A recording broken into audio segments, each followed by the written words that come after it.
Superman number 29, not by Peter J. Tomasi and Gleason. It's Keith Champagne who's writing, and Doug Mankey's on art, though.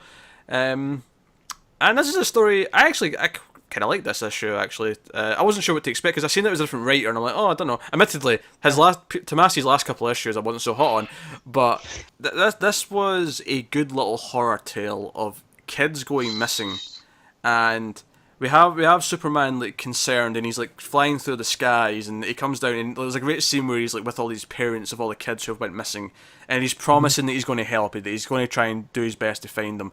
But then you see like the first kids like helping abduct the other kids, and they have that really creepy scene where he comes in like basically talks the little girl out of her room, and they like go walking, and that's when eventually Superman like sort of runs into him and realizes that what's going on here, and the reason why Jimmy's camera is malfunctioning and everything's tinted yellow is because the literally yellow fear. We're talking lantern light-esque stuff is going on. We're getting monkey drawing lantern stuff again. I love it. And it is. I love, like, because obviously you're like, well, there's lanterns, but why wouldn't he call the Green Lanterns? But no, they actually use the idea that Simon and Jessica are off-world because of the arc that's going on in their book, and they say, okay, this is set at the same time, that's why I can't call them. He acknowledges that, he mentions that.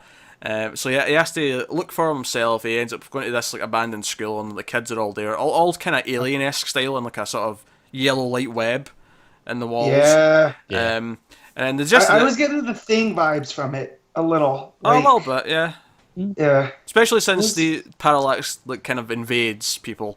Yeah, right. When Parallax then crawls out of the kid's mouth. Oh yeah. It is hideously amazing.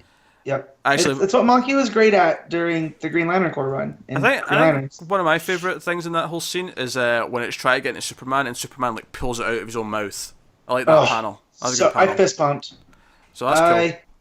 I almost knocked over my cereal because I was reading it over breakfast. Yeah. I learned not to do that anymore. No, you haven't. He's not. True. He's gonna do it every I'm week. a liar. He's gonna do it every single week. That's just who he is. No, I enjoyed the creepiness. I enjoyed the kind of. I thought right from the get go, like you open with this prologue of this kid going missing because he's in the abandoned school. He's basically playing Pokemon Go, but it's their weird DC universe version. Theirs, and it's based on Captain Carrot and the Zoo Crew, which I thought was a fun touch. Oh yeah, and it was the Zoo 52. The Zoo 52. I was just about to mention that. Yeah. And then he thinks like a little Parallax is like one of his things on his phone. He's like, it's kind of cute when he sees that little Parallax, though, isn't it? Yeah. Comparing it to Alien, it's a little chestbuster version of him. Yeah, but like again, like you guys said, it was cute and it was unassuming, and that's what fear does. It starts small, and you're just like, oh, that's not to worry about until it utterly consumes you.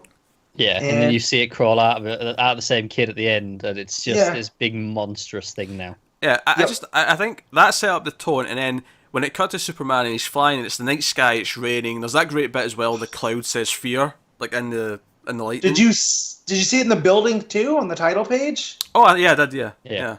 You see it. I didn't see that until I went to Reddit, and someone was like, "Oh, look at this," and it was all spelled out in the windows in the lighting. That was pretty cool too.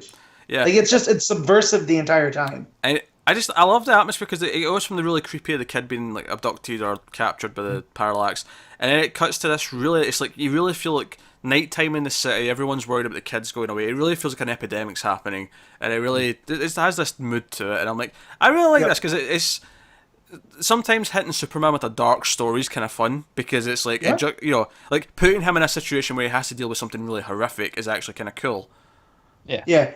The Horrorville story that Packin, I want to say it was Cooter. Cooter, it was. Yeah.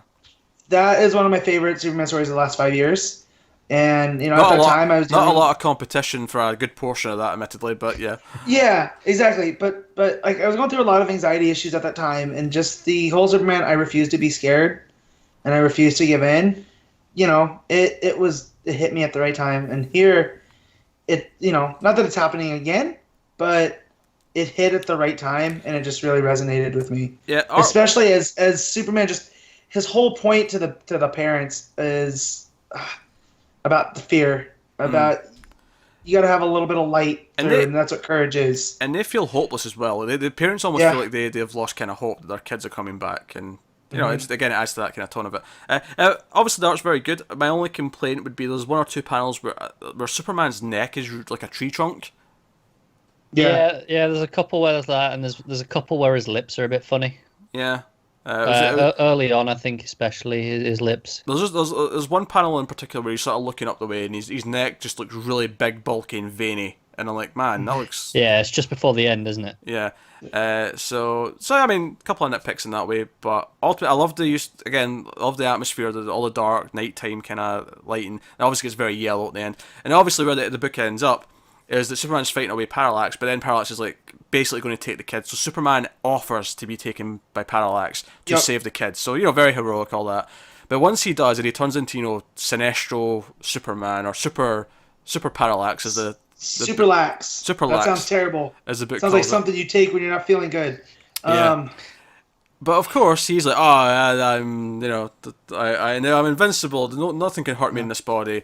And that's when we get the big cliffhanger of a certain person has shown up to reclaim his beastie. Sinestro enters the frame. I'm so down for this. Oh yeah, that was fun. I want to be, but I'm so over Sinestro. Like, this is not Vendetta, right? And no, I get what you're saying, but I haven't seen Sinestro interact with these characters in a long time. I haven't seen Sinestro in a long time. I've been reading the Green Lantern Corps, so lucky. So I'm good. To be fair, he's not since the first arc of Hal Jordan. He hasn't been in that really. No, but like he died. Let's live a Like, how cool would this have been to Arkillo come? Like, no, I get what you're saying.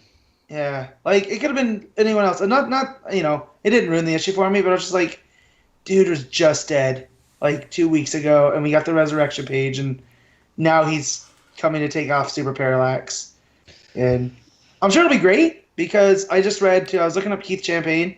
He works a lot with Tomasi, like they co-write a lot of stuff together. Oh, cool. So yeah, so he gets a feel, and I love Tomasi's Green Lantern Corps stuff. Yeah, he really had a feel for it, so I'm a lot more open to it than if it were, say, Venditti. But yeah, like, oh man, I want to turn that page and have it be Arkillo and go, that doesn't belong to you. Like I say, I've not actually even seen Sinestro in a book in ages. Like, probably John's his Green Lantern was the last time I really had Sinestro. But how interesting would it have been if it had been like Sarnik that showed up? Yeah. Because obviously that was the latest stuff in that book, if you've not been keeping up, was kind of her taking off and taking the Sinestro Corps and being their own thing again. Well, she took the name back. Right, like, exactly. She took that as her own name again. Yeah, Sornik Sinestro. So this here would have been like a real nice idea of her embracing the fear. Mm-hmm. But we also get a super dope Super Parallax, because I like when someone takes it on and they get that suit. Yeah, it's cool, isn't it? It's based off of the Hal Jordan Parallax from the 90s, from Zero Hour? Yeah. Too many of those. But yeah, so it was real good. But again, Monkey's art here, creepy and, the fear stuff, subversive. And I really like Keith Champagne as a writer. Like, Village of the Damned, Children of the Corn, kids with the lighting up eyes. Creepy stuff. Superman feels like Superman. Yeah, that's what I'd say. After the last two issues and Tomasi's lack of skill in handling that, I think. Yeah. I like this. If, Champagne wants to fill in, cool. Oh, because it was a story again. It wasn't a textbook with a history lesson. So exactly. That was nice.